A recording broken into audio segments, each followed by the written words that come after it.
Bonsoir, bienvenue à Alpha Ministries. C'est toujours un si grand plaisir pour nous de passer ce moment avec vous.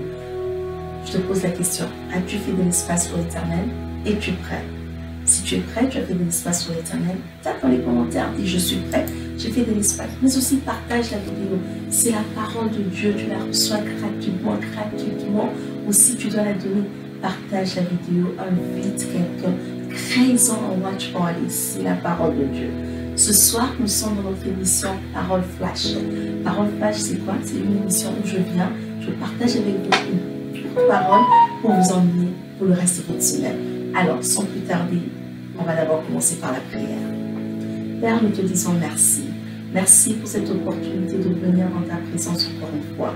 Merci, Yahweh, pour cette opportunité de venir t'entendre, t'écouter. Écouter ce que toi tu as à nous dire, Yahweh. Je prie que je puisse disparaître totalement. Et que ce soir, Yahweh, que seule ta parole, venant de ton trône, venant éternel des âmes de ton cœur, soit ce qui soit entendu ce soir. Saint-Esprit, tu es l'invité de Marc. Saint-Esprit, tu es notre invité principal. Viens prendre la place qu'il te faut. Dans le nom puissant du Seigneur Jésus, nous avons prié. Amen. Amen. Notre parole flash de ce mois ici est concentrée sur l'entrée dans la présence de Dieu.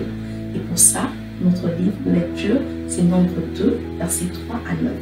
Et on va se servir de cette image pour comprendre. Dans Nombre 2, versets 3 à 9, quand Dieu parle aux enfants d'Israël, il leur demande de mettre un camp. Il dit qu'il veut que le camp de Juda, qui est constitué de la tribu de Juda, la tribu d'Issachar et la tribu de Zebulon, de se placer à l'est de l'entrée de la tente d'assignation, où on sait que là se trouvait la présence de Dieu dans la tente d'assignation. Et ce camp de Juda n'était pas seulement le premier qui était à l'entrée de la tente, mais en cas de bataille, ils étaient aussi le premier groupe à se lever pour livrer bataille. Et je me suis posé la question, qu'est-ce que Dieu voulait nous dire par cela? Comment? Qu'est-ce que Dieu voulait nous enseigner sur entrer dans sa présence? Et je partagerai avec vous 2 points qui m'ont béni et j'espère que ça va faire la même chose pour vous. Le premier point, c'est que Dieu veut que quand on entre dans sa présence, qu'on puisse connaître le Dieu que nous allons adorer. Et ça, on voit dans 1 Samuel 1, le 3e verset. Dieu dit, la parole de Dieu plutôt nous dit que Elkana montait adorer l'éternel Dieu des armées. Elkana connaissait le Dieu que lui allait adorer. Je te pose la question, comment tu entres dans la présence de Dieu? Est-ce que tu connais le Dieu que toi tu vas adorer, ou tu attends assez que la musique ou le modérateur puisse t'emmener dans une présence de Dieu, et là quand tu vas sentir quelque chose dans ton corps, tu vas te dire que tu es en train d'adorer Dieu? C'est pas ça le plan de Dieu. Le plan de Dieu c'est que quand tu te lèves pour aller l'adorer, que tu puisses connaître dans ton esprit quel Dieu tu vas adorer. Évitons d'être comme les Grecs dans Acte 17 qui adoraient un Dieu inconnu.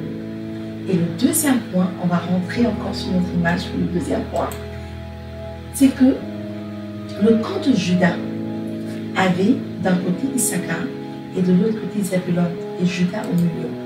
Et comme j'ai dit, ce camp se trouvait à l'est, à l'entrée de la tente d'assignation, où se trouvait la présence de Dieu. La semaine passée, on a vu que Juda veut dire louange, Issachar veut dire récompense, et Zebulon veut dire un don. Qu'est-ce que Dieu veut nous montrer par là? Il veut assez que, quand nous entrons dans sa présence, on commence par Juda.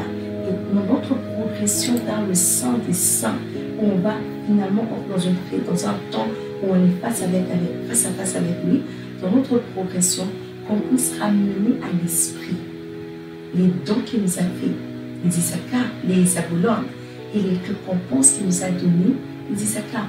Et avec ça, qu'on puisse lui rendre grâce, avec ça, qu'on puisse lui dire merci, tout en exprimant notre Juda envers lui. Et c'est comme ça qu'on fait la progression. Alors, pour récapituler, je dis 2 points. Le premier point, connaître le Dieu vers qui on se lève pour adorer. Et le deuxième point, le dire merci pour ses bienfaits, merci pour ses dons, merci pour ses récompenses, merci pour ses faveurs. Telle est ta parole flash pour cette semaine. Sois béni et n'oublie pas de toujours faire de l'espace sur l'Éternel. On se voit la semaine prochaine.